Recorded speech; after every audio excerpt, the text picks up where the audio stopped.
요한계시록 13장 1절 말씀.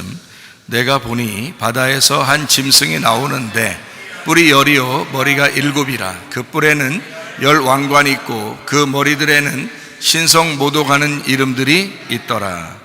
11절. 내가 보매 또 다른 짐승이 땅에서 올라오니 어린 양같이 두 뿔이 있고 용처럼 말을 하더라. 14절. 짐승 앞에서 받은 바 이적을 행함으로 땅에 거하는 자들을 미혹하며 땅에 거하는 자들에게 이르기를 칼에 상하였다가 살아난 짐승을 위하여 우상을 만들라 하더라. 15절. 그가 권세를 받아 그 짐승의 우상에게 생기를 주어 그 짐승의 우상으로 말하게 하고 또 짐승의 우상에게 경배하지 아니하는 자는 몇이든지 다 죽이게 하더라. 요한계시록 21장 22절 말씀.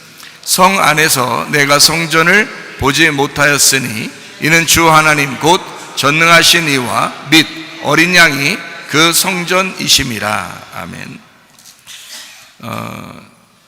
요한계시록 13장에 바다짐승, 땅짐승, 그리고 우상 이런 게 나오죠. 그리고 요한계시록 21장 22절에는 성전에 대한 이야기가 나와요. 여러분이 이제 지금 많이 자주 이렇게 들어봐도, 요한계시록을 계속 들어봐도 똑같은 얘기를 또 다른 말로 계속 나오는 걸 여러분이 볼 수가 있을 겁니다.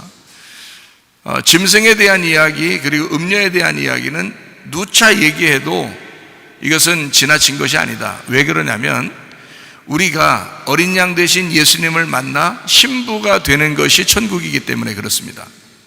그러니까 우리는 결국 천국에 가는 게 아니라 천국이 되어야 되는 거기 때문에 음녀 짐승으로서는 천국이 안 되고 오히려 지옥에 가깝죠. 그러니까 천국이 돼야 되려면 음녀 짐승을 정확하게 알고 거기서 벗어나야, 그래야 어린 양 만나서 신부가 되는 새 예루살렘 천국이 된다는 얘기입니다. 그러니까 분명한 것은 짐승과 음녀를 정확하게 알아야, 그래야 어린 양과 신부를 정확하게 안다는 거예요. 그러니까 우리는 이것이 서로 완전히 다른데 한 곳에서 나왔다, 이렇게 이어져 나가는 거죠. 이어져서 완성이 되면 이제 어린 양 그리고 신부 이렇게 되는 거니까. 자, 그걸 이제 우리가 염두에 두고 계속 말씀을 이렇게 나누는데, 여기 말씀을 여러분이 이제 보면서 이제 이걸 비교해 보는 거예요. 자, 우리 요한계시록 13장에 보면 뭐가 나온다고요? 바다짐승, 땅짐승, 우상 이렇게 나오죠. 요한계시록 21장 22절에는 뭐 나온다고요? 여기 이제 뒤에 마지막 게잖아요. 마지막 게인데 여기 뭐가 나와요? 예, 성 안에서, 성이니까 예루살렘 성이고 새 예루살렘 성이고요. 그리고 성전이 나오고 그 성전이 하나님, 주 하나님 전능하신 이, 그리고 어린 양이다 그랬어요. 그러니까 주 하나님이 전능하신 이고 전능하신 이가 어린 양이에요. 그가 성전이다 그랬어요. 특징이 뭐죠? 요한계시록 13장하고 요한계시록 21장 22절에 있는 말하고 특징 딱 한 가지를 오늘 본다면 어떤 특징을 우리가 볼 수 있을까요? 그러니까 이쪽은 짐승이고 이쪽은 어린 양이고요. 물론 그렇죠.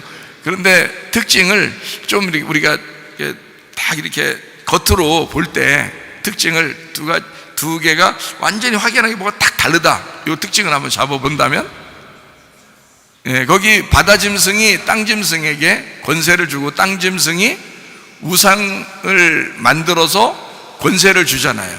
그러면 결국에는 바다짐승, 땅짐승, 우상은 다른 거예요? 같은 거예요? 같은 거죠. 같은 데서 나온 거니까. 바다짐승이 땅짐승에게 권세를 주고 땅짐승이 우상을 만들으라고 하는데 그 우상은 처음에 나왔던 그 짐승에 대한 우상을 만들으라고 그랬어요. 그리고 그 짐승에게 막 생기를 불어넣어주고 권세를 준단 말이에요. 말하게 하고. 그러니까 결국에는 이 앞에 있는 것을 이제 우상을 만드는 건데, 이게 이제 같은 거죠. 바다짐승, 땅짐승, 우상, 이게 같은 거잖아요. 그죠? 그리고 여기 이제 요한계시록 21장 22절에는 어린 양 하나님 전능하시니 그가 성전이다. 근데 그게 이제 성 안에서 성 안에 있다 이렇게 돼 있잖아요. 그죠? 그러니까 이게 완전히 뭔가 확 틀린 게 하나 있는데 뭘까요? 지금 얘기한 게 틀리다고요? 얘기한 게 틀리죠. 그런데 이제 앞에 있는 거하고 이 앞에 짐승하고 우상하고 그리고 여기 지금 성전하고 완전 다른 특징이 하나 있어요. 어떤 특징이냐면 이런 특징이에요. 요한계시 13장은 보이는 거고요, 요한계시록 21장 22절은 안 보이는 겁니다. 보세요. 요한계시록 13장은 지금 바다 짐승이 나와가지고 땅 짐승에게, 땅 짐승이 나와서 우상에게 이렇게 얘기하잖아요. 이거를 얘기하잖아요. 그러면 바다 짐승, 땅 짐승, 우상, 이게 점점점 어떻게 해요? 보여지는 거잖아요. 그죠? 우상이라는 건 이렇게 보여지는 거죠. 겉으로 보이려고 하는 게 우상인 거고, 하나님의 성전은 어떻게 해요? 점점 안 보이려고 하는 거잖아요. 성 안에서 성전이 없는 거예요. 안 보이는 거예요. 성전이 안 보이는데 원래 안 보이는 그 성전이 뭐냐? 진짜는 하나님이고 전능하신인데 그가 어린 양이다. 이거 안 보이는 거다. 이런 얘기예요. 그러니까 짐승하고 짐승의 우상을 만들 때는 이제 보이는 걸 만드는 거죠. 하나님의 성전은 보이지 않는 것이 되는 것입니다. 여러분, 우리가 하나님의 성전 어린 양이 지금 어디에 계셔요? 우리 가운데 거하시죠? 우리 가운데 거하신다고, 그 어린 양이, 그 하나님이 우리 가운데 거하신다고요. 보여요, 안 보여요?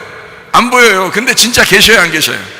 계셔요. 계신데 그냥 관념적으로 우리 생각으로 계실 거야, 이렇게 생각하면 아직 못 만나서 그런 거고, 진짜는 성경에서도 이렇게 말씀 보니까 진짜는 계시는 거예요. 근데 안 보이는 거예요. 그러니까 하나님은 안 보이시려고 한 거고, 이 세상의 짐승은 보이려고 하는 게 특징이라는 거죠. 짐승, 우상은 보이려고 하는 게 특징이고 하나님은 안 보이려고 하는 게 특징이다.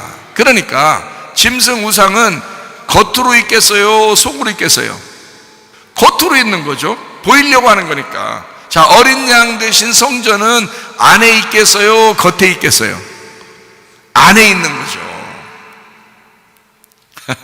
자, 이제 여기 요한계시록을 가만히 계속 짐승, 음녀, 신부, 어린 양 요 얘기를 쭉 해도 여러분이 계속 우리가 간직해야 되는 것은 이 성경이 창세기부터 요한계시록까지 하고 싶은 이야기가 있단 말이에요. 그 하고 싶은 이야기를 우리는 지금 요 성경을 요한계시록을 통해서 하나님의 하고 싶은 이야기를 듣는 거고, 창세기를 통해서 하고 싶은 이야기를 듣는 거거든요. 그러면은 우리가 이제 잘 아는 말씀 중에서 육체의 열매가 있고 성령의 열매가 있어요. 그러면은 자, 육체의 열매하고 성령의 열매가 있는데 그게 갈라디아서 5장에 나오거든요. 그러면 육체의 열매는 보이는 거겠어요, 안 보이는 거겠어요? 보이는 거란 말이에요. 자꾸 보이려고 하는 거란 말이에요. 그게 육체의 열매라고요. 그러면 성령의 열매는 보이려고 하는 거겠어요, 안 보이려고 하는 거겠어요? 안 보이려고 하는 거란 말이에요. 속에 들어가 있는 거란 말이죠. 육체의 열매와 성령의 열매가 이렇게 다르죠. 육체의 열매는 겉모습이고 성령의 열매는 속모습이란 말이에요.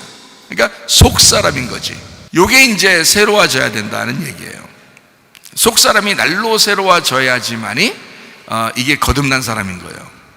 그렇죠? 그러니까 육체의 열매를 가진 사람들은 갈라디아서 5장에 보니까 어때요? 하나님 나라를 유업으로 받는다 그랬어요, 못 받는다 그랬어요?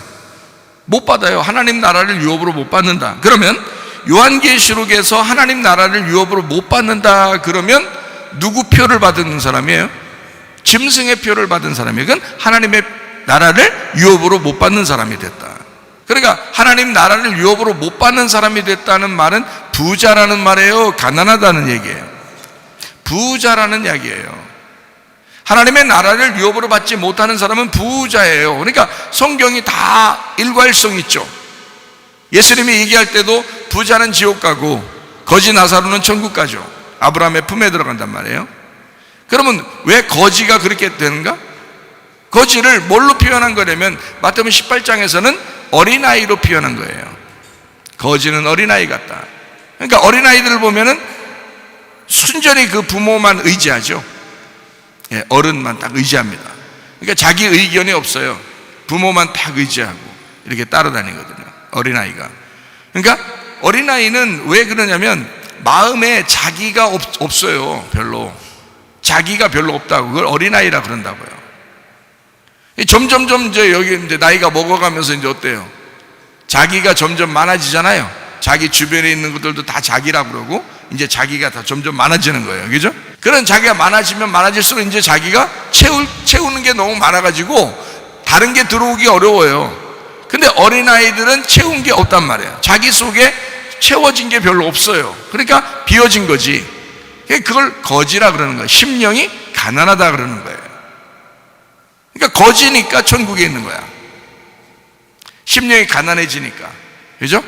어린아이니까 천국에 가는 거다. 그러니까 자, 어린아이만 하나님 나라를 유업으로 받는다. 그러면 반대로 어른이 되면 하나님 나라 못 들어간다, 이런 얘기가 되는 거고요. 부자는 하나님 나라를 유업으로 못 받고 가난한 거지만 하나님 나라에 이제 들어갈 수가 있다. 심령이 가난해져야 된다. 그거를 이제 뭘로 표현할 수 있어요? 자기 부자는 자기 걸 드러내고 싶죠. 그러니까 겉모습이라는 거죠. 자기를 드러내고 싶어요. 그거를 성경에서는 베드로전서 5장 5절에 보면은 뭐라고 표현하냐면, 교만한 사람은 하나님이 대적하신다. 겉으로 드러낸 거죠, 자기를. 그죠? 자기를 나타낸 거잖아요. 겸손한 사람은 어떻게? 자기를 숨긴 거죠. 자기를 숨긴 사람, 심령이 가난한 사람, 어린아이가 된 사람, 자기 의견이 없는 사람, 이거죠. 자기 의견이 없는 사람은 하나님 나라에 들어갈 수 있다. 겸손한 사람에게 은혜를 주신다. 자, 같은 말을 지금 제가 같은 말이라는 것을 지금 설명하기 위해서 지금 얘기하는 거예요. 같은 말을 설명하기 위해서. 그러니까 짐승은 우상을 만들고 어떻게 자기를 나타내는 교만인 거고, 그죠? 성전에 있는 어린 양 예수님은 보여요, 안 보여요? 안 보이니까 자기를 감춘 거란 말이에요. 자기를 감추니까 자기 의견이 없는 거야. 심령이 가난한 거야. 그렇죠? 자기가 없는 거야. 그러니까 거지인 거죠. 그러니 하나님 나라란 말이에요. 이게 무슨 말인지 아시겠죠? 교만하고 겸손만 해도 지옥과 천국으로 나눠진다는 거죠. 그죠? 어른과 어린이가 지옥과 천국으로 나눠지더라. 자, 심령이 부유한 사람, 심령이 가난한 사람이 지옥과 천국으로 나눠지더라. 이거를 뭘로 봤냐 했더니 성경에 육체와 성령으로 보았더라 이거야. 바울 사도는 이거를 육체와 성령으로 봤더라는 거예요. 그러니까 육체라고 하는 것이 있으면 하나님 나라의 유업으로 받을 수가 없다. 그리고 성령을 받으면, 성령의 열매가 있으면 하나님 나라에 들어갈 수가 있다, 이렇게 되는 거예요. 그러면 갑자기 성령의 열매를 맺을 수 있나요? 아니라고요. 육체의 열매를 가지고 있는 우리가 땅에서 태어났기 때문에 육체의 열매를 가지고 살아가요. 이게 처음으로 태어난 사람들이 인간이 살아가는 방법들이고 삶이에요. 이게 베이스가 그렇다 이 말이야. 베이스가 그러니까 이 육체의 열매로 살아갈 수밖에 없는 우리의 운명으로 태어나서 살아가고 있는데, 그게 육체의 열매예요. 그걸 갖다가 진짜 성령을 받은 사람들은 그걸 막 뭐라고 할 수는 없죠. 뭐 가르쳐 주기 위해서 좀 얘기는 할 수 있겠지만 그거를 뭐라고 할 수는 없는 거예요. 원래 인생이 그런데 어떻게 해요? 원래 인생이 태어나서 그렇게 살아가는데 어떻게 해요? 그런데 교회 오면은 설교를 통해서 계속 강조하고 얘기를 해줘요. 왜 그러냐? 그 육체의 열매를 가지고 네가 여기서 거듭나지 못하면, 다시 태어나지 못하면, 성령의 열매를 맺지 못하면, 성령의 열매라는 건 성령을 받아야 성령의 열매가 자동적으로 맺히죠. 포도나무에 가지가 붙어 있어야 포도 열매가 자동적으로 맺히듯이 성령의 열매는 우리가 맺으려고 해서가 아니라 그냥 성령을 받으면 성령 안에서 성령의 열매가 자동적으로 맺혀진다는 거거든요. 그러면 이것을 거듭났다, 새로 태어났다라고 얘기하는 거예요. 요거를 강조해서 계속 교회 오면은 얘기해 주는 거거든요. 여러분, 육체의 열매를 맺지 마세요. 육체의 열매는 이건 땅의 운명입니다. 여러분의 인간성대로 계속 살면 안 됩니다. 이거 완전히 뒤집어져야 합니다. 그래서 거듭나야 합니다. 새로 태어나야 합니다. 하늘로서 새로 거듭나야 됩니다. 막 얘기하잖아요. 그래서 성령으로 거듭나서 성령의 열매를 맺고 사셔야 합니다 라고 강조하기 위해서 막 버럭버럭 소리도 지르고 설교도 하고 이러는 겁니다. 그러니까 교회에서만 그렇게 하는 거지, 교회 밖에서 막 그냥 한 사람 데려다가 그냥 막 질타하고 이렇게 할 필요가 없죠. 이건 왜 교회에서 그러냐면 이 말씀을, 다시 말하면 육체의 길로 걸어가고 있는 사람을 회개를 시키는 거예요. 돌아오라고. 너는 원래 육체로 태어난 줄 알고 그렇게 살아가고 있지만 너는 하나님의 형상으로 만들어진 원래 성령의 사람이야 라는 걸 호적등본을 알려주는 거예요. 너의 아버지는 이 땅이 아니고 하늘 아버지가 너의 아버지이기 때문에 이대로 너 잘 몰라서 너 깡패 만나가지고 이 땅에 운명대로 살아가고 있는 거야. 깡패 부모 만나서 이 땅에 운명대로 살아가고 있는데 사실 네 부모는 하나님 아버지였다. 이거를 가르쳐 줌으로써 성령의 열매를 맺으라고 자꾸 얘기해 주는 거거든요. 그게 교회예요. 교회가 그런 역할을 하지 못하면 교회도 아닌 거야. 그거는 교회가 호적등본을 가르쳐 주는 거잖아. 아버지 하나님을 제대로 만나게 해주는 거잖아요. 성령을 만나게 해주는 거예요. 성령 만나면 성령의 열매를 맺게 되는 거거든요. 그래서 이 성경책은요 다 뭔 얘기냐, 짐승에 대한 이야기, 어린 양에 대한 이야기, 음녀에 대한 이야기, 신부에 대한 이야기예요. 그러니까 이게 짐승이라는 게 어떤 뭐다? 자꾸 보여지는 거다. 어린 양 대신 성전은 어떻게 하는 거다? 자꾸 안 보이는 거다 이거야. 그래서 여러분과 제가 여기 예수님 좀 이렇게 확 나타났으면 좋겠는데 그러지 않는다고요. 다 우리 안에 그냥 거하신다고, 교회 안에 그냥 거하신다고, 안 보인다고요. 근데 그게 진짜라는 거예요. 왜냐하면 저는 이걸 성경을 통해서 그걸 깨달았고 말씀이 그렇다는 사실을 저는 믿거든요. 이게 믿어지는 거예요. 이게 믿어져. 그냥 이 말씀이 그냥 믿어져요. 그냥 이게 축복인 거예요. 은혜 받으면 믿어져요. 이게 어떤 사람은요 그렇게 얘기해도 안 믿어진다. 근데 이 말씀이 그냥 설교 시간에 얘기하는데 저도 믿어지고 여러분도 믿어지면 그게 축복받은 사람이에요. 그 믿어지는 건 수동적이잖아. 하나님이 은혜를 주셔야 믿어지는 거거든요. 이게 그건 구원받은 사람이에요. 그 사람은 진짜 구원받을 사람이고 구원받은 사람이에요. 구원받았기 때문에 계속 또 구원받아 가는 거죠. 그죠? 예, 회개했기 때문에 또 계속 회개하면서 가는 거예요. 이 사람들은 희망이 있는 거예요. 그 사람들은 천국에 갈 때까지 계속 회개하면서 가는 거거든요. 그럼 이 땅에서도요 그런 사람들은 천국을 누릴 수가 있어요. 그리고 천국을 누리면 평안이 오죠. 마음에 하나님을 믿으니까, 이게 믿어지니까, 하나님이 믿어지니까 평안이 온다고. 평안이 오니까 그게 천국인 거예요. 마음에 천국이 먼저 오는 거예요. 이 땅에 사는 동안에 하나님이 계신 거예요. 자기한테. 그게 천국이요. 하나님이 내려오신 거죠. 자기한테 내려온 거죠. 재림하신 거예요. 그게 성경에서 말하는 재림이 그거예요. 근본적으로는 재림이 그 말한 거예요. 초림은 예수님 처음 오셨을 때의 초림이잖아요. 예수님 오신 것이죠. 옛날에 오셨던 것이 초림이고, 그리고 그 초림이라는 건 처음 만났을 때를 초림이라 그러는 거예요. 예수님을 처음 만났을 때 그거를 초림 이렇게 해요. 그러니까 새로 태어났다, 거듭났다, 구원받았다, 이것을 초림이라 그래요. 그 다음에 이제 재림이 와야 되잖아요. 그죠? 그 재림은 날마다의 생활 가운데 재림이 오는 거예요.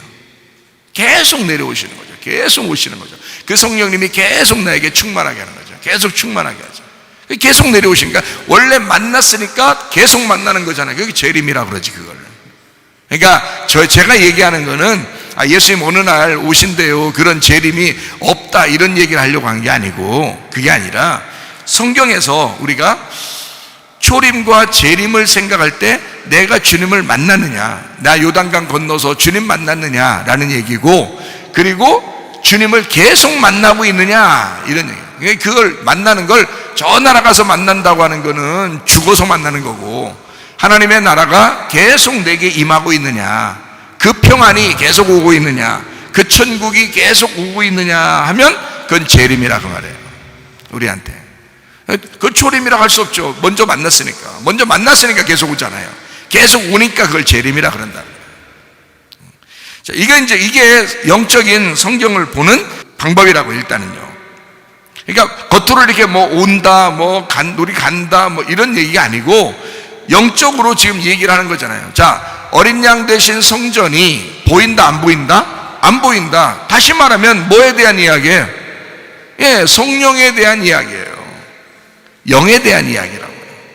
그러니까 짐승과 우상, 이거는 뭐에 대한 이야기겠어요?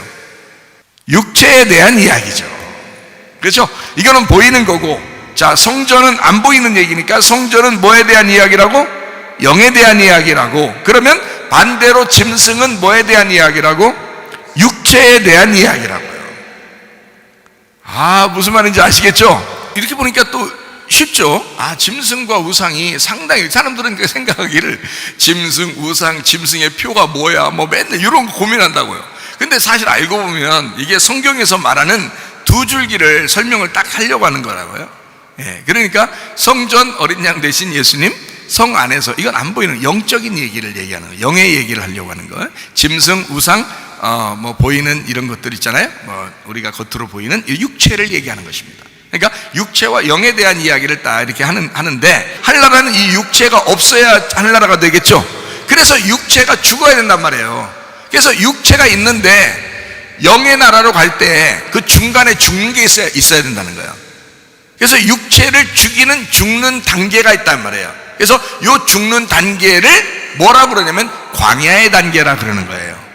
그러니까 여러분이, 우리가 이제 애굽에 살고 있는 우리 육체에 태어나서 살아가는 사람들인데, 광야로 들어가는, 왜 광야 같은 인생을 우리가 살아갈 수밖에 없느냐? 자꾸 우리가 어려움 당하고 힘들고 막 이런 사람들 있잖아요. 이러면은, 왜 우리가 이게 왜 이렇게 힘드냐? 왜 우리 가정은 왜 이렇게 힘드냐? 다른 사람들은 다 잘 사는 것 같은데 다른 사람들도 다 고생이 있어요. 그 집안에 가보면 다 고민 있고 고생하거든요. 근데 다른 사람들은 다 웃는 것 같고 잘 되는 것 같고 자기만 보이는 거예요. 자기만 계속 보이는 거예요. 막 괴로운 거예요. 자기만 엄청 괴로운 일이 생기는 것 같아. 그게 뭐냐면 광야 생활이거든요. 이 광야 생활로 끌어들였다는 얘기는 하나님이 그 사람을 사랑하고 있다는 얘기예요. 하나님이 불렀다는 얘기예요. 애굽에 그냥 있었으면 그냥 이 세상에서 잘 사는 사람들, 솔직히 말해서 건강하고 더 잘 살고 더 뭐 교만하고 더 음란하고 더 부자고 더 잘 사는, 건강하게 그렇게 사는 사람들이 예수 안 믿는 사람들이 되게 많아요. 그렇겠죠? 예수 믿으면 다 잘 된다면서요 라고 하면 이건 뭔가 잘못된 생각을, 우리가 뭔가 착각하고 있는 게 있는 거란 말이에요. 뭘 착각하고 있느냐? 이 세상에 있는 사람들이 더 건강하고 부자로 사는 것들을, 내가 예수를 믿었으니까 이 건강하고 부자로 되는 거를 내가 가져오고 싶다는 얘기야. 그래서 하나님한테 달라는 거예요. 부자 되고 싶어요. 하나님, 나 더 건강하게 해주세요 라고 그걸 달라는 거예요. 성경에서는 우리에게 그걸 달라고 그러면 뭐를 믿는다, 뭐를 숭배한다고 그렇게 나와요. 성경에 우상을 숭배한다. 다시 말하면 육체의 것을 끌어들여서 네가 우상을 숭배하는데 바알을 숭배한다 해서 바알 숭배라고 그러는 거예요. 그런 거를. 근데 사람들은 대부분 다 뭘 요구해요? 그거 바알 숭배를 요구한다고. 그게 하나님인 줄 안다고. 그러니까 그 바알 숭배라는 그것을 그대로 구약에 있었던 걸 가져와서 믿고 있었던 사람들, 그게 잘못 믿은 거죠. 하나님인 줄 알고 잘못 믿은 거예요. 그 잘못 믿었던 사람들이 누구겠어요? 예수님 시대 때는 바리새인들이에요. 바리새인들은 하나님을 잘 믿었던 사람들이에요. 근데 예수님이 말하기를 너희들이 믿는 하나님은 바알이야, 너희들이 믿는 하나님은 마귀야, 이렇게 말하는 거죠. 뭐 잘못 생각한 거죠. 그러니까 그들의 축복은 뭘로 생각했냐면 부자가 돼야 축복받았다, 건강해야 축복받았다, 이렇게 생각해요. 그러니까 병자들을 보면 아주 못살게 굴고 또 가난한 사람 보면 아주 천대시하는 그런 사람들이었단 말이에요, 바리새인들이. 그렇죠? 성경에 보니까. 근데 예수님 어떻게 와가지고 어떻게 해요? 자기는 거지야, 자기는 아주 아픈 사람이야, 병자들이야, 나는 환자야, 나는 병자야, 나는 가난한 사람이야. 그래서 가난한 거지들하고 같이 있고요, 창녀들하고 같이 있고요, 죄인들하고 같이 있고요, 불쌍한 사람들하고 같이 있고요, 병든 사람들하고 같이 있단 말이에요, 예수님이. 바리새인들이 볼 때 도저히 이해가 돼, 안 돼? 이해가 안 돼. 저 사람들은 하나님으로부터 저주받은 사람들인데 예수님이 그들과 함께 있단 말이에요. 이상하죠? 바리새인들의 생각에는 진짜 예수 믿으면, 진짜 하나님 믿으면 축복받는다고 생각했던 거예요. 그게 교회 사람들이 대부분 그렇다는 거죠.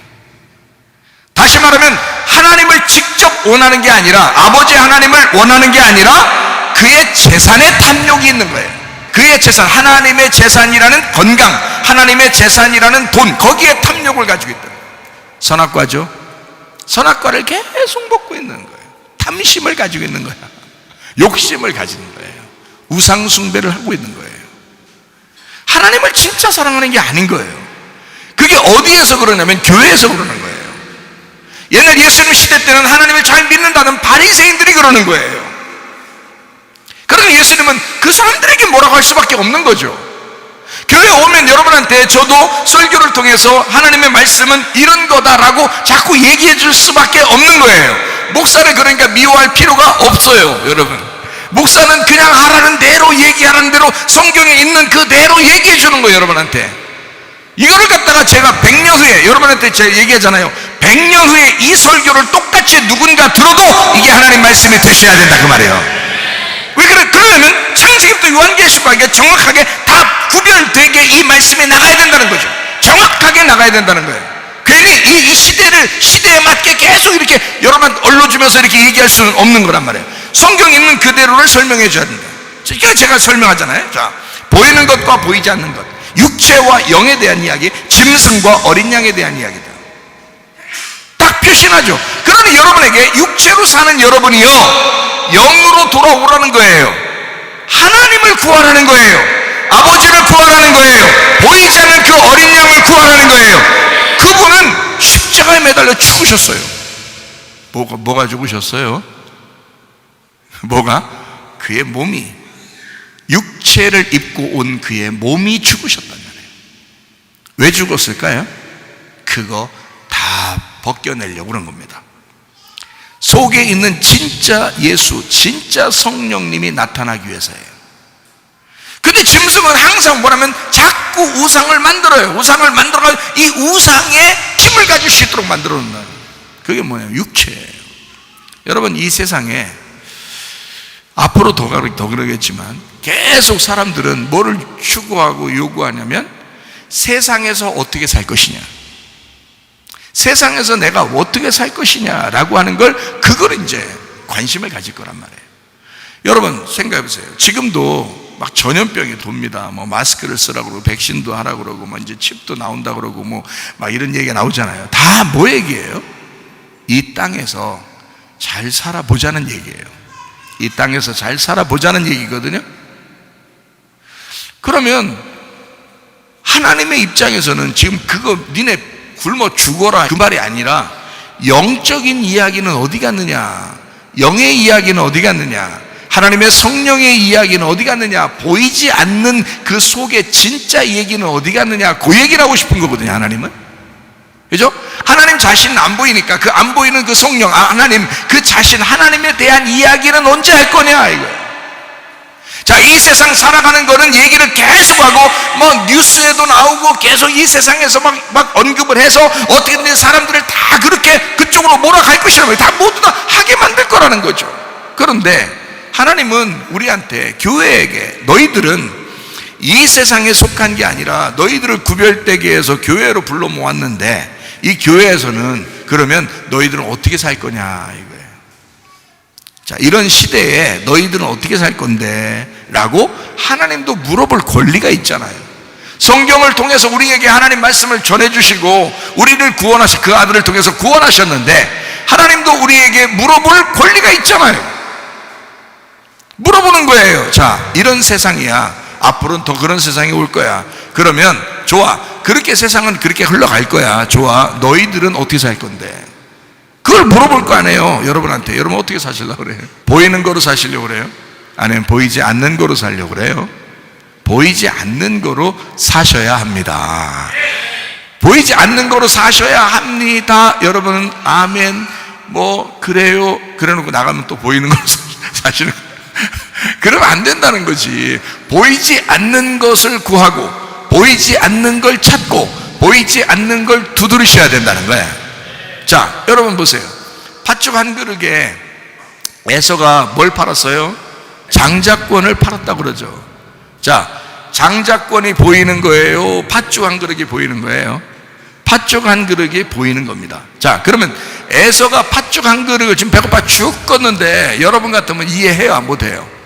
이해하죠. 왜 이해를 못합니까? 배고파 죽겠는데 지금 장자권이고 뭐고 지금 자기가 형이고 동생이고 그게 중요해요? 배고파 죽겠는데?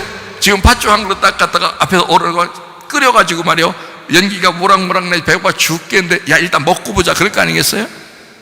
근데 야곱은 뭔가 속에 보이지 않는 어떤 세계를 그는 추구하고 그거를 구한 사람이란 말이에요. 야곱은. 그러니까 자기 속에 그 욕심이 있었던 거예요. 영적인 욕심이 있었기 때문에 팥죽 한 그릇, 이 팥죽 내가 끓인 거 형 다 먹어, 다 먹어도 좋은데 장자권만 넘겨 딱 이러잖아요. 장자권은 안 보이는 거니까.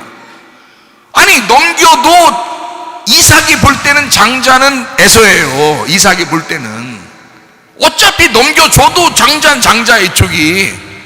야곱이 두 번째예요. 아무리 날고 겨도 두 번째로 태어난 거라고요. 그런데 야곱은 무슨 마음을 가지고 있다? 무슨 욕심을 가지고 있다? 영적인 욕심을 가졌다. 영적인 욕심을 가졌다. 자, 여러분과 저는 이제 이 시대에 육체적인 욕심을 갖느냐 영적인 욕심을 갖느냐는 팥죽 한 그릇에 여러분 먹고 사는 문제 때문에 영적인 것을 놓칠 수가 있다는 거예요. 그래서 히브리서에는 뭐라고 하냐면 에서가 팥죽 한 그릇에 장자권을 넘기고 그가 멸망받았다라고 얘기하는 거예요. 버림받았다. 에서는 버림받고 야곱을 하나님이 선택하셨다. 왜? 야곱은 영적인 것을 사모했으니까. 여러분과 제가 이제 갈림길에 있어요. 자, 육체를 선택할 것이냐 하나님 나라를 유업으로 받지 못한대요. 육체를 선택하면. 영을 선택하면 하나님 나라를 유업으로 받을 수 있대요. 그러면 여러분과 저는 지금 당장 먹고 사는 문제 때문에 영적인 부분을 놓치겠느냐 이거예요. 목사님 그러면 내가 이 세상 흘러가는 데는 다 살면서도 우리 교회 같은 교회 나오면 되니까 그냥 무조건 한 번씩 나올게요. 여러분 이미 여러분의 믿음을 저버린 거잖아요. 이미 여러분의 믿음을 이 세상에 저버려 놓고 그리고서 하나님 앞에 외식적으로 하나님을 믿는다고 하는 것이란 말이에요. 이게 바리새인들이 하는 행동들이라고요. 그게 바알 숭배자들이 하는 행동들이라고요. 이제는 여러분 진짜 갈림길에 있을지 모릅니다. 앞으로는 더 그래요. 마지막 때가 되니까 점점점 더 그런 것 같아요. 사람들이 가만 놔두질 않아요. 교회 다니는 사람들, 예수 믿는 사람들 가만 놔두질 않을 것 같아요. 이럴 때일수록 여러분과 제가 기름등불을 계속 준비하는 슬기로운 다섯 처녀가 돼야 된다. 미련한 다섯 처녀는 어떻게 했다고요? 계속 기름이 떨어져 나간 거예요. 슬기로운 다섯 처녀는 떨어져 나가려면 기름 또 채워놓고, 떨어져 나가려면 기름 또 채워놓고 계속 기름을 채우는 거예요. 차이점이 뭐예요? 미련한 다섯 처녀는 자꾸 기름이 흘러나갔단 말이에요. 자꾸 이게 영적인 부분이 자꾸 흘러나가니까 육체적으로 자꾸 살게 되었다 이 말이에요. 회개하지 않았다 이 말이죠. 근데 슬기로운 다섯 처녀는 계속 회개하는 거예요. 회개하니까 기름이 채워지고, 회개하니까 기름 채워지고, 회개하니까 기름 채워지는 거예요.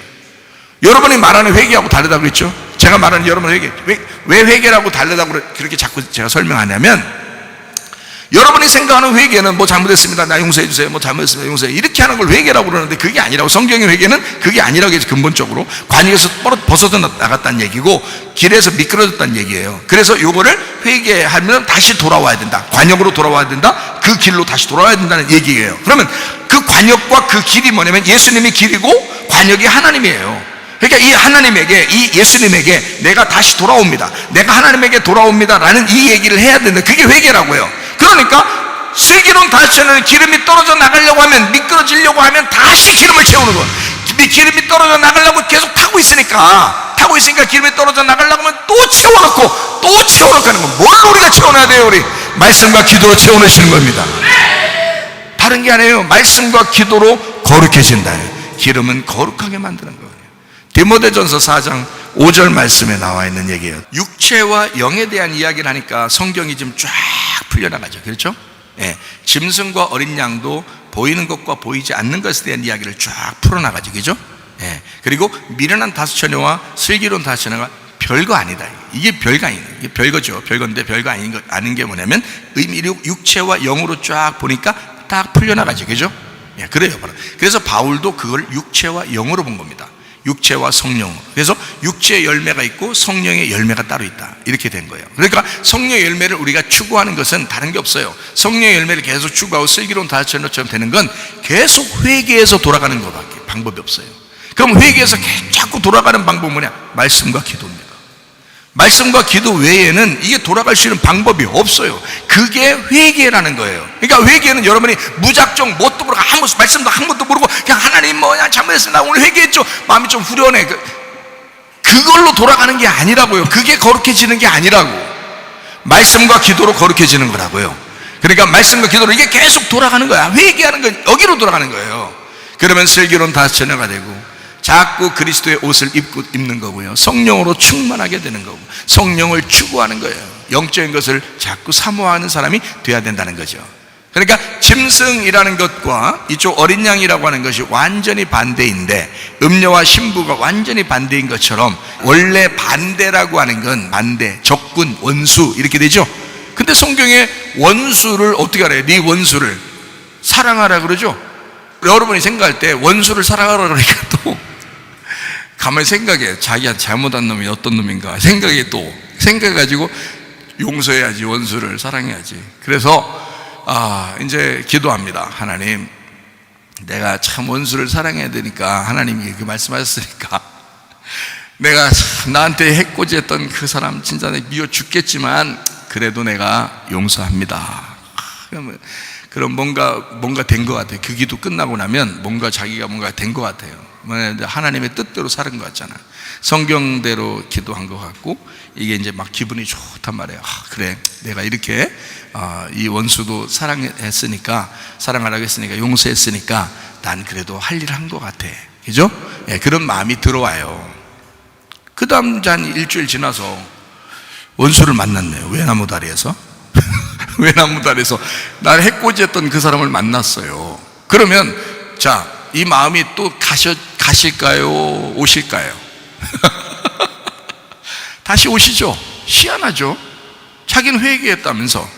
그러니까 또 어떻게 하면 회개가 덜 돼서 그러니까 또 해야지. 또 회개를 합니다. 또 이제 금식도 하고 철야도 하고 이러면서 회개를 해요. 근데 또 한 달 있다가 일주일 있다가 또 만났어요. 원수는 외나무를 또 그 외나무다리에서 또 만났어요.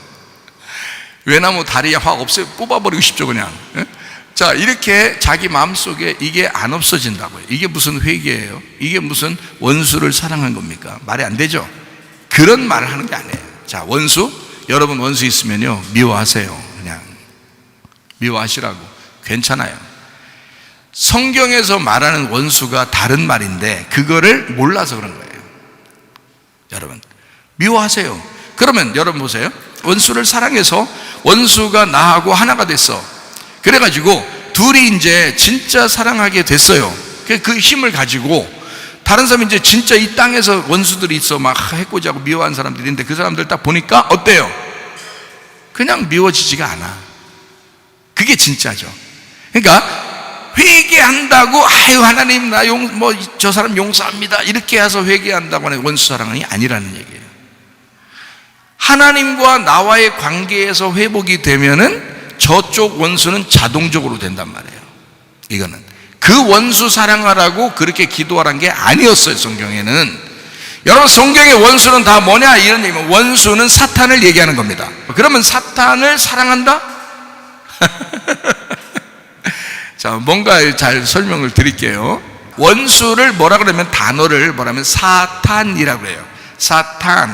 사탄을 원수라고 합니다. 적군, 대적한다. 이렇게 반대 이렇게 돼 있어요. 반대. 자, 그러면은 선악과 먹고 하나님으로부터 벗어난 사람들이 어떻게 된 건가요? 하나님하고 같은 편이에요? 반대가 됐나요? 하나님하고 반대가 됐어요. 그러면 그것들이 다 짐승처럼 살게 돼 있어요? 사람처럼 살게 돼 있어요? 짐승처럼 살게 돼 있어요. 그게 여러분과 제가 하나님이 볼 때는 사탄인 거야. 그러니까 우리는 볼 때 우리는 하나님을 믿는다 하니까 사탄아 물러가라, 사탄아 물러가라 이렇게 말한단 말이에요. 그러니까 마치 자기는 하나님 편이니까 사탄아 물러가라. 그러니까 이 사탄이 어떤 사람을 통해서 나하고 원수를 맺으려고 그러면 이 사탄아 물러가라, 그 원수도 내가 사랑하고 싶다 이렇게 한단 말이에요. 그 사탄이 누군데? 원래 네가 죽을 때까지 살아가는 이 땅의 운명으로 살아갈 때에 너의 삶이 사탄인 거야. 너는 땅이잖아. 자, 보세요. 땅의 흙으로 사람을 만들었어요. 하나님의 형상대로 사람을 만들겠죠, 그죠? 그러면 땅의 흙으로 사람을 만들 때 거기에다가 뭐를 집어넣었어요? 생기를 집어넣었어요. 자, 흙하고 하늘에 있는 영적인 생기하고 똑같아요, 틀려요? 다르죠. 완전 다르죠. 이건 하늘에서 온 거고 흙은 땅에서 온 거예요. 하늘과 땅 차이란 말이에요. 생기는 하늘에서 온 거고 흙은 땅에서 온 거야. 이게 위에서 하늘과 땅이 만날 수가 없는 거거든요. 근데 이거를 원래 하나님이 창세기 1장 1절에 창조해서는 어떻게 해요? 하늘과 땅을 같이 만들었어요. 그러니까 하늘과 땅이 하나님 안에서는 하나인 거야. 근데 사람들 입장, 땅의 입장에서 볼 때는 선악과를 먹고 떨어져 나온 입장에서는 저쪽 하나님과 우리 땅에 있는 우리는 완전히 사탄 관계란 말이에요. 완전히 반대 관계란 말이에요. 둘이 원수 관계라는 거죠. 이런 너희가 원수 되었을 때에, 로마서 5장에 나오는 말이죠. 너희가 원수 되었을 때에, 너희가 죄인이었을 때에 하나님이 그 아들을 보내서 너희 원수를 위하여 하나님이 대신 죽으셨느니라. 그러므로써 하나님의 사랑을 확증하셨다 그랬죠. 그러면 너희가 원수 되었는데, 너희가 죄인 되었는데 그 원수가 사탄이 뭐예요? 사탄 원수 마귀예요. 그러면 누가 그랬다는 거야? 네가 그 적군이었던 거지. 네가 원수였던 거지. 네가 거기에 원수 죄인이었는데 하나님이 그리스도를 통해서 너를 벗어나게 했다는 거야. 여기서 예수님을 통해서 우리를 이쪽에서 이쪽으로 옮겼다는 얘기죠. 너희 죄인된 입장에서 의인으로 옮겼다는 얘기죠. 예수님을 통해서. 너희가 죄를 한 번도 안 짓는다는 게 아니야. 그 다음부터 짓죠. 근데 하나님 앞에 원수였던 너희가 하나님과 예수님 때문에 하나가 되었다, 이런 얘기거든요. 그러니까 원수 사랑은 실제로 누가 하는 거예요? 원수 사랑은 누가 하는 거예요? 예수님이 하는 거예요. 하나님이 우리라는 원수를 사랑하는 거예요. 원수 사랑은 여러분이 하는 게 아니고, 여러분은 원수 사랑 못합니다. 여러분에게 해코지하고 계속 잘못하고 여러분을 미워하고. 제가 그러잖아요. 남편과 아내가 아무리 사랑해서 처음에 결혼해도 둘이 한쪽에서 땅의 운명을 쥐고 계속 나쁘게 행동하면 이건 헤어져야 된다고 그러잖아요. 내가 그거 용서 못합니까? 예수 믿었는데 그거 용서 못해요? 할 수 있죠. 근데 그건 헤어져 줘야 된단 말이에요. 그건 인생 자체를 불행하게 만들어버린다고요. 이 사람을 죽을 때까지 불행하게 만든다고, 이 사람들을. 그러니까 그거는 헤어져 줘야 된단 말이야. 이것을 고치려고 하는 의도가 있고, 자기가 거듭나려는 의도가 있고, 하나님 앞에 돌아가려는 의도가 있고, 짐승처럼 살지 않고 사람처럼 살려고, 어린 양의 예수처럼 살려고 하는 그 의도가 있을 때 살아주는 거지, 같이. 계속 짐승처럼 살면 어떻게 삽니까? 짐승과 사람이 어떻게 살아요? 말도 안 되죠. 원수를 사랑한다고 하는 것은요, 예수님밖에 못하는 거예요. 원수 사랑은 우리가 원수였을 때, 우리가 죄인 되었을 때에 주님께서 그걸 알면서 사랑해 주신 거예요. 그게 원수 사랑이라고. 알겠어요? 그럼 우리는 어떻게? 그 사랑을 받았어. 그 사랑을 완전히 입었어요. 그 은혜를 완전히 입었어요. 그런 사람이니까 그래서 다른 사람도 사랑해 주는 거예요. 그 사랑 가지고. 그게 자동적으로 나와야지. 이게 외나무 다리에서 원수 만나면 뒤틀리고, 외나무에 자고 일어나면 또 뒤틀리고, 조금만 지나면, 며칠만 지나면 또 뒤틀리고, 이게 뭔 원수를 사랑하는 거예요? 말도 안 되는 소리죠. 그건 아니라고요. 예수가 완전히 덧입혀져야 된단 말이에요. 예수가 완전히 덧입혀져서 이 사람을 영의 사람으로 살게 될 때 자동적으로 나와야 원수 사랑인 거지.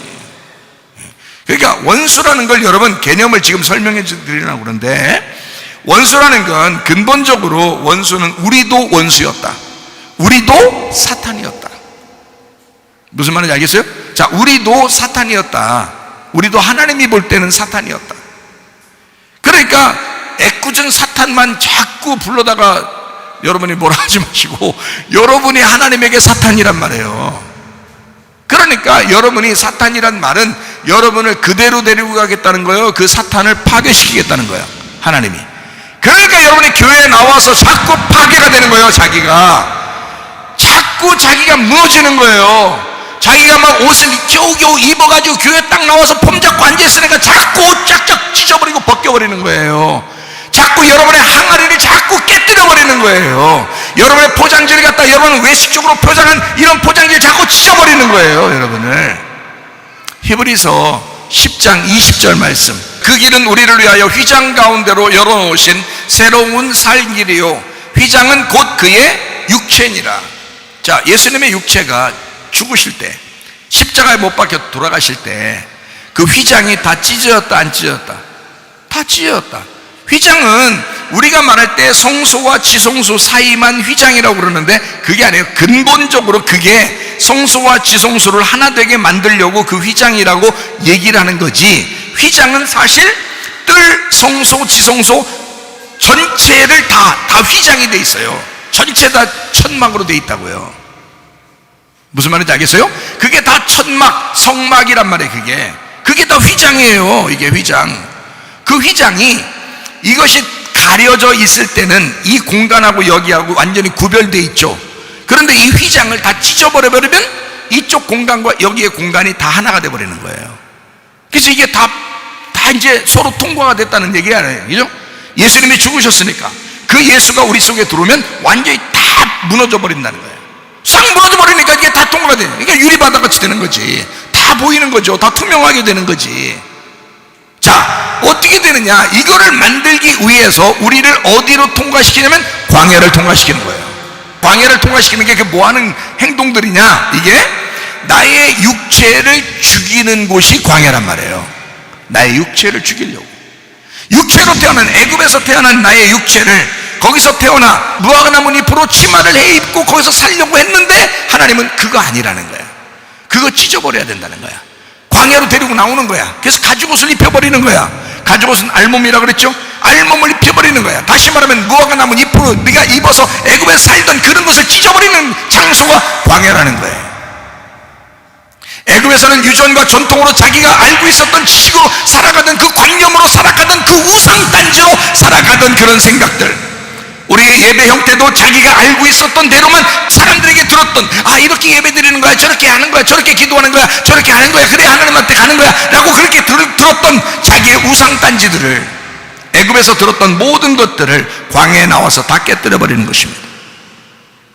그 우상을 다 깨뜨려버리는 곳, 자기의 잘못 입었던 그 옷을 다 찢어버리는 곳, 그래서 하나님의 계명으로 자기의 옷이 벗겨지는 장소, 그게 광야라고요. 그러니까 하나님은 여러분을 광야로 데리고 나와요. 광야 데리고 나와서 여러분이 입었던 무화과나무 잎 치마를 다 벗겨버리고 광야에서 알몸을 딱 입혀, 가죽 옷을 딱 입혀서 광야의 짐승과 같이 알몸을 딱 입혀버리면요, 그때 드디어 자기 자신을 보게 됩니다. 자기가 드러나는 거예요. 광야는 자기가 드러나는 장소예요. 여러분, 몸이 아파 보세요. 자기를 돌아보게 되죠. 막 가정에 문제가 있고 막 뭘 해도 안 돼. 그러면요, 자기를 돌아보게 됩니다. 이제까지는 뭐 자기가 생각하는 대로 뭐 하던 대로 다 잘 됐는데 이상하게 어느 날부터 갑자기 딱 막히기 시작하더니 꽉 막혀. 아주 앞뒤 좌우가 꽉 막혀. 그냥 흑암을 걷는 것 같아. 앞에 한치도 모르겠어. 진짜 어떻게 될 줄을 모르겠어. 그냥 막 몸도 막 힘들어. 자, 이렇게 됐을 때 여러분 자기를 돌아보게 되거든요. 이거 내가 아무것도 못하겠구나. 이거 내가 할 수 있는 게 하나도 없구나. 이렇게 됩니다. 그게 뭐예요? 하나님이 여러분을 사랑하신다는 증거입니다. 하나님이 여러분을 사랑하기 때문에 애굽에 그대로 머물러서 그냥 너네 원하는 대로, 너희의 뜻대로, 너희의 시대, 너희의 관념대로 그런 우상단지로 사는 것이 아니라, 네가 바라는 대로 그대로 되는 그런 것이 아니라 다 꽉 막혀놔서 내가 너를 나만 사랑하도록, 나만 바라보도록 너 자신을 발견해야 너 자신을 발견한 만큼 하나님을 알게 되는 거예요. 너 자신을 발견한 만큼, 하나님 말씀은요, 나를 발견하는 책입니다. 나를 발견할수록 하나님을 아는 거예요. 자기 자신을 발견하면서 하나님을 깨달아가는 장소, 이 광야로 끌어낸다고요. 그래서 그 사람을 자기를 돌아보게 만들어. 아주 자기는 자기 자신을 돌아볼 만한 여유가 없었어요. 근데 이상하게 자기 자신을 막 돌아보기 시작해요. 아무것도 안 보여. 아무것도 안 되니까 자기만 돌아보게 돼요. 이게 광야 생활입니다. 하나님의 계명으로 여러분 교회에 오면, 여러분 옛날에 교회 잘 안 다닐 때나 다니지만 그냥 잘 관념으로 그냥 예배를 드리고 그렇게 신앙생활 하는 사람이나, 또는 교회를 안 다녔던 사람이나, 이런 사람들은 대부분 다 애굽의 생활을 즐겨합니다. 자기의 생각대로 살아갑니다. 그런데 교회 오면 달라요. 교회 오면 가만 놔두질 않아요. 진짜 교회를 만나면, 진짜 설교를 만나면, 진짜 말씀을 만나면 사람을 가만 놔두질 않아요. 이 사람을 계속 벗겨냅니다. 계속 깨뜨려줍니다. 계속 자기를 돌아보게 만듭니다. 그리고 실제로 하나님도 그렇게 만들어버립니다. 이 사람을. 이거는 하나님께서 여러분을 발전시키고 여러분을 성장시키고 하나님이 여러분을 사랑하는, 더 사랑하는 방법이란 말이에요.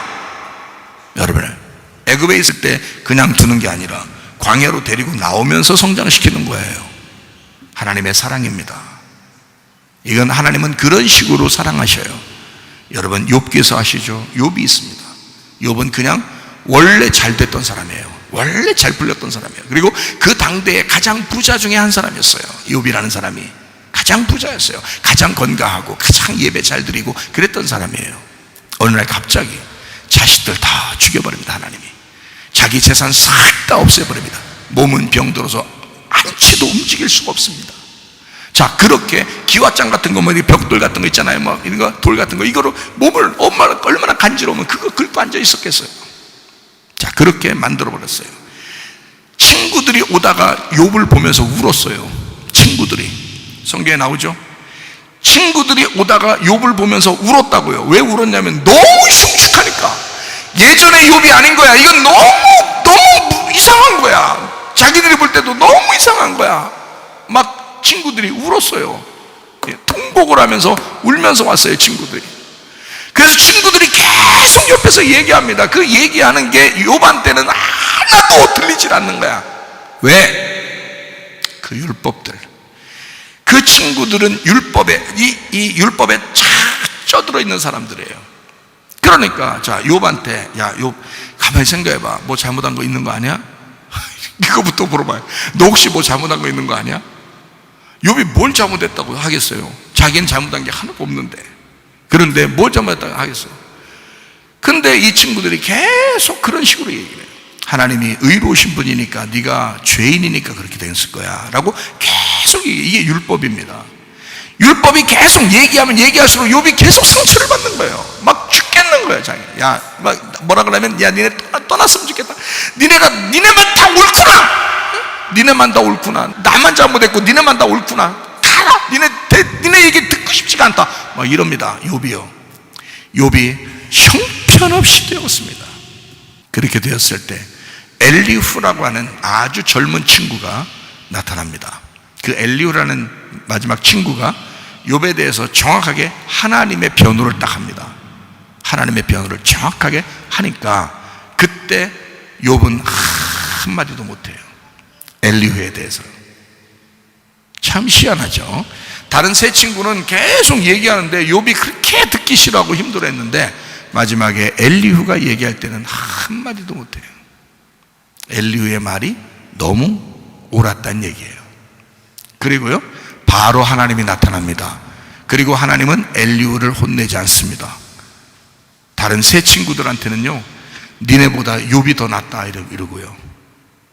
엘리후는 뭐라고 하나요? 엘리후는 하나님의 영을 대신해서 얘기했기 때문에 그렇습니다. 하나님의 영을 대신했기 때문에. 욥기서 잘 보세요. 그러면 알아요.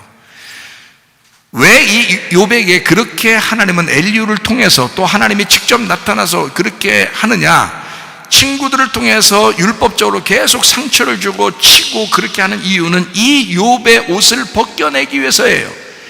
욥이 그 당대에 가장 의로운 사람이고, 욥이 가장 그 당대에 가장 건강하고 가장 부자였던, 하나님을 잘 섬기던, 자기 스스로 하나님을 잘 섬기던 사람이었는데 친구들 3명을 보내서 완전히 옷을 찢어발겨버립니다. 그리고 엘리후를 통해서 완전히 하나님의 뜻이 무엇인지를 가르쳐줘요. 그리고 난 다음에 하나님이 직접 나타나셔요. 그리고 욥한테 그럽니다. 네가 뭘 잘났느냐 그래요. 네가 뭘 잘났느냐. 아니, 분명히 욥기서 1장에는 하나님이 욥을 그렇게 좋아하고 하나님이 그렇게 욥이 참 괜찮은 사람이라고 막 사탄한테도 그렇게 자랑하더니, 아니, 마지막에 하나님이 나타나서 욥한테는요, 네가 뭘 그렇게 잘났어? 네가 뭘 그렇게 잘났어? 라고 얘기해요. 욥이 그때서 자기를 깨닫고 뭐라 그러냐면, 하나님, 제가 이제까지 귀로만 하나님을 알았었는데 이제 눈으로 이제 알게 됐습니다. 내가 눈으로 하나님을 보게 됐습니다. 눈으로 경험하게 된 거예요. 눈으로 알게 된 거예요. 깨닫게 된 거예요. 이제는 내가 눈을 떴습니다.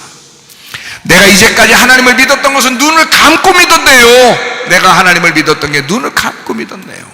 근데 이제야 눈을 떴습니다. 내가 이제야 살았습니다. 이제야 눈을 떴습니다. 이제는 다른 거 다 필요 없습니다. 하나님만 필요합니다.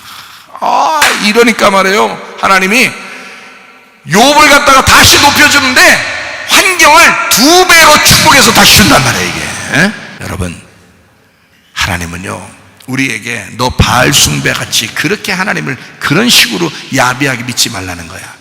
너 탐욕하면서 그렇게 하나님의 재산에 눈독 들으면서 그렇게 예배하고 그렇게 하나님 믿지 말라는 거야. 너 예배할 때 오직 하나님 한 분만을 바라보라는 거예요. 하나님을 좀 사모하라는 거야. 하나님을 기대하는 거야. 순수하게 하나님을 사랑해 보라는 거예요. 너 자신을 돌아보고. 그래서 광야에서 우리 하나님의 계명을 왜 이렇게 주느냐? 이 광야에서 계명을 통해서 자신을 완전히 벌거벗긴 장소가 광야이기 때문이다. 자, 그리고 난 다음에 요단강 건너서 여리고성에 들어갑니다. 여리고성에 딱 갈 때 거기서 여리고성을 완전히 무너뜨려요. 여리고성이 뭘 나타내는데요? 여리고성이 뭔데 그렇게 거기를 확 무너뜨려요? 육체입니다. 이제까지 애굽과 광야에서 찌들어 있었던 사람들을 여리고성을 만나게 함으로써 여리고성 자체가 아주 튼튼하고 큰 성이에요. 자기가 아주 크게 세워진 우상단지라고요. 그게 우상, 자기를 세운 우상이라고. 이게 여리고성이 이거를 먼저 무너뜨리게 만들어요. 이거 자기들이 뭐 무너뜨렸어요? 7바퀴 돌아서 하나님이 무너뜨려 주신 거예요. 여러분 육체를 여러분이 무너뜨려요? 아니에요. 주님을 바라보고 그 어린 양 대신 예수를 바라보면 하나님이 영적으로 무너뜨려 주신다는 거지. 하나님의 영이 함께할 때 육체가 무너지는 거라 이 말이야. 그때 주님을 만나는 거예요. 그때 주님 만나. 그래야 가나안 땅을 누리면서 살아갈 수 있는 거란 말입니다. 여리고성이라는 육체를 무너뜨리고 영적인 가나안 땅을 차지하는 주의 사람들이 되셔야 된다. 자, 그러니까 이 모든 얘기들은 다 뭐다? 육체를 벗어버리는, 육체를 깨뜨리는, 자, 쉽게 얘기해서 우상을 깨뜨리는, 그죠? 휘장을 찢어버리는, 나를 없애버리는 문제를 얘기하는 것이다. 그러니까 짐승이라고 하는 건 겉으로 드러나는 뭐라? 나다 이거야. 겉으로 드러나려고 하는 나다. 그게 짐승이라는 거지. 여러분 보세요. 다 누구나 그게 습성이 이게 안 없어진다고. 사람들이 좀 알아줬으면 좋겠고, 그러면서 자꾸 자기를 나타낸단 말이에요. 짐승의 속성입니다. 하여튼 우상을 만들어서라도 자기를 나타내려고 하는 거란 말이에요. 그게 성경에서는 뭘 얘기하는 거라고? 육체를 얘기하는 거라고. 육체의 삶을 살기 위해서 자기를 드러낸다 이 말이에요. 그런데 하나님은 어린 양 되신 성전이 보이지 않는 영이니까 그 영의 열매, 성령의 열매로 살아야 된다, 이런 얘기를 하는 것입니다. 여러분, 육체라는 것은 처음부터 없다? 아니에요. 처음부터 이게 있다는 거야. 처음부터 육체가 있다는 거야. 그리고 이것이 죽을 때 영이 살아난다는 거예요. 이거를 이제 이게 순서인데요, 이거를 잘 알아야 된다. 그래서 육체를 죽이려고 하는 곳이 광야고, 이 광야에서 육체가 죽으면 영이 살아나는 곳이 가나안 땅이라는 거지. 무슨 말인지 알겠어요? 그러니까 육체를 죽이지 않고서는 계속해서 교회에 오면 올수록 여러분이 죽을 때까지 육체의 죽음에 대한 이야기가 들려져야 된다는 거지. 그럼 육체의 죽음에 대한 이야기가 계속 들려지다가 여러분이 어느 날 성령을 확 경험했다. 진짜 하나님을 만났어. 여리고성이 완전히 무너졌어. 자기가 완전히 다 무너졌어. 이거 진짜 내가 할 수 있는 게 하나도 없구나. 자기를 무너뜨리는 거라고 했잖아요. 자기를 벗기는 거야. 이게 자기가 벗는 게 아니라 찢어지는 거야. 옷이 찢어지는 거야. 우상이 깨뜨려지는 거예요. 옷이 벗겨지는 거란 말이에요. 이게 자기의 지식, 자기의 관념, 이런 것들이 싹 없어져 버리는 거예요. 자기의 생각, 자기의 뜻, 이게 없어지는 거예요. 광야에서 그게 다 없어지면 하나님의 뜻이 입혀진다고. 그리스도의 옷이 입혀진다고. 새로 태어나게 된다고요. 그러면 거기서 거듭나 요단강을 건너 실제로 여리고성이 무너진다고요. 여리고성이 무너지면 가나안 땅을 정복하는 거야. 여리고성이 무너지지 않고서 가나안 땅 정복하는 게 아니라고요. 광야가 지나야 여리고성이 무너진다고요. 이해가 되시겠어요? 그러니까 짐승이라는 것은 뭐가 나올 때 없어지고 뭐가 나올 때 파괴가 되고 뭐가 나올 때 이것이 찢어지는 거예요. 짐승이라는 우상은 어린 양 대신 예수가 나올 때, 새 예루살렘 성이 완성될 때 이것은 다 찢어져 버리고 깨뜨려져 버린다 이 말이야. 그러니까 결국 우리는 땅의 운명대로 짐승으로 태어나 우상 딴지를 섬기는 나의 육체를 사모하면서 살아가는 사람, 육체의 열매로 살아가는 사람이었다. 그런데 이것이 깨뜨려지면 하나님의 성령의 열매로 살아가는 사람이 된다, 이런 얘기가 되겠습니다. 그러므로 요한계시록 21장 22절, 성 안에서 내가 성전을 보지 못하였으니 이는 주 하나님 곧 전능하신 이와 및 어린 양이 그 성전이심이라. 보이지 않는 성전, 성 안에 보이지 않는 성전이 어린 양이시었다. 그 어린 양은 죽음을 전제로 한, 십자가를 전제로 한 어린 양이셨다. 그러므로 여러분과 저도 주님을 따라갈 때 나를 부인하고 십자가를 지고 주님을 따라와야 주님의 제자라고 했습니다. 주님을 따라가는 사람이다, 주님을 닮은 사람이다 라는 얘기거든요. 주님의 제자라는 얘기는. 그래서 그 실제적인 예수 안에서 살다가 주님 만나시기를 바랍니다. 기도하겠습니다. 기도할 때 우리 하나님 아버지, 하나님 여전히 살아있는 나의 육체, 여전히 살아 움직이는 나의 육체, 내가 이 땅에 태어났으니 그렇게 살아갈 수밖에 없었던 나의 육체, 나의 짐승 같은 이 삶을 하나님 아버지 주여 깨뜨려 주시고 하나님의 성령으로 충만케 하옵소서. 영의 사람이 되게 하옵소서. 기도합니다. 우리 하나님 아버지의 사랑과 은혜를 감사를 드립니다. 하나님 아버지 육체의 삶을 벗어나 영적인 삶을 살다가 주님 만나게 도와 주시옵소서. 하나님의 성령으로 충만케 하옵소서. 비염은 떠나갈지어다, 아픔이 떠나갈지어다, 우장병 떠나갈지어다, 어지럼증 사라질지어다, 두통은 사라질지어다, 류마티스 간염 떠나갈지어다, 어깨 통증 사라질지어다, 허리 디스크, 목 디스크 떠나갈지어다, 심장병 온전해질지어다, 각종 중의 암들을 떠나갈지어다, 감기 몸살 온전해질지어다, 협착증 사라질지어다, 건성 피부 온전해질지어다, 이명은 사라질지어다, 자가면역질환 온전해질지어다, 식병 사라질지어다, 혈액에서 떠나갈지어다, 전립선 온전해질지어다, 우울증, 불면증, 고환장애, 들어온 불안, 초조 다 떠나갈지어다, 음란, 거짓, 도킬, 미움, 욕심의 영은 다 떠나갈지어다. 육체의 삶에서 벗어나 영적인 삶을 살다가 주님 만나게 도와 주시옵소서. 예수 그리스도 존귀하신 이름 받들어 기도 올리옵나이다. 아멘.